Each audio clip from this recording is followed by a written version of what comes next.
Pengertian tunagrahita. Tunagrahita adalah anak yang mengalami hambatan dan keterbelakangan mental, jauh di bawah rata-rata. Gejalanya tak hanya sulit berkomunikasi, tetapi juga sulit mengerjakan tugas-tugas akademik. Hal ini dikarenakan perkembangan otak dan fungsi sarafnya tidak sempurna. Anak-anak seperti ini biasanya lahir di kalangan ibu menengah ke bawah, karena ketika di kandungan, asupan gizi dan antibodi ke ibunya tidak mencukupi.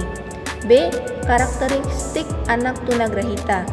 Menurut Depdiknas tahun 2003 mengemukakan bahwa karakteristik anak tunagrahita yaitu penampilan fisik tidak seimbang, tidak dapat mengurus diri sendiri sesuai dengan usianya, perkembangan bicara atau bahasanya terhambat, kurang perhatian pada lingkungan, koordinasi gerakannya kurang, dan sering mengeluarkan ludah tanpa sadar. Karakteristiknya yang pertama itu kecerdasan, kapasitas belajarnya sangat terbatas, terutama untuk hal-hal yang abstrak.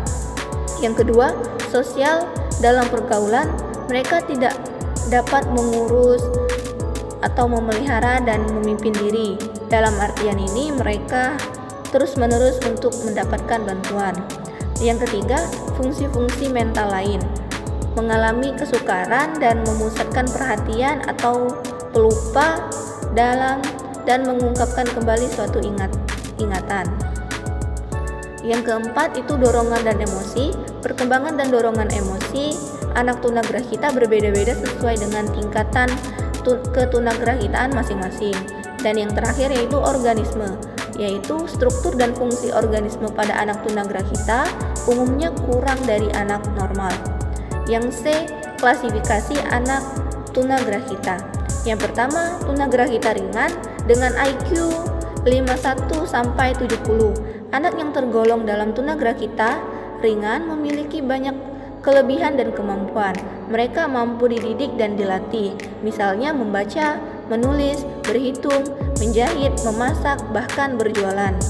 Dan yang kedua yaitu tunagrahita sedang dengan IQ 36 sampai 51. Tidak jauh berbeda dengan anak tunagrahita ringan. Anak tunagrahita sedang pun mampu diajak berkomunikasi, namun kelemahannya mereka tidak begitu mahir dalam menulis, membaca, dan berhitung. 3. Tunagrahita berat. Anak tunagrahita berat disebut juga idot karena dalam kegiatan sehari-hari mereka membutuhkan pengawasan, perhatian, bahkan pelayanan yang maksimal. Mereka tidak dapat mengurus dirinya sendiri apalagi berlindung dari bahaya. D. Pendidikan dan layanan bagi anak tunagrahita. Anak tunagrahita sangat memerlukan pendidikan serta layanan khusus yang berbeda dengan anak-anak pada umumnya. Ada beberapa pendidikan dan layanan khusus yang disediakan untuk anak tunagrahita. 1. Kelas transisi. Kelas ini diperuntukkan bagi anak yang memerlukan layanan khusus termasuk anak tunagrahita. 2. Sekolah khusus. 3. Pendidikan terpandu. Layanan pendidikan pada model ini diselenggarakan di sekolah reguler. 4. Program sekolah di rumah. 5. Pendidikan inklusif. Sejalan dengan perkembangan layanan pendidikan untuk anak berkebutuhan khusus, terdapat kecenderungan baru yaitu model pendidikan inklusif. 6.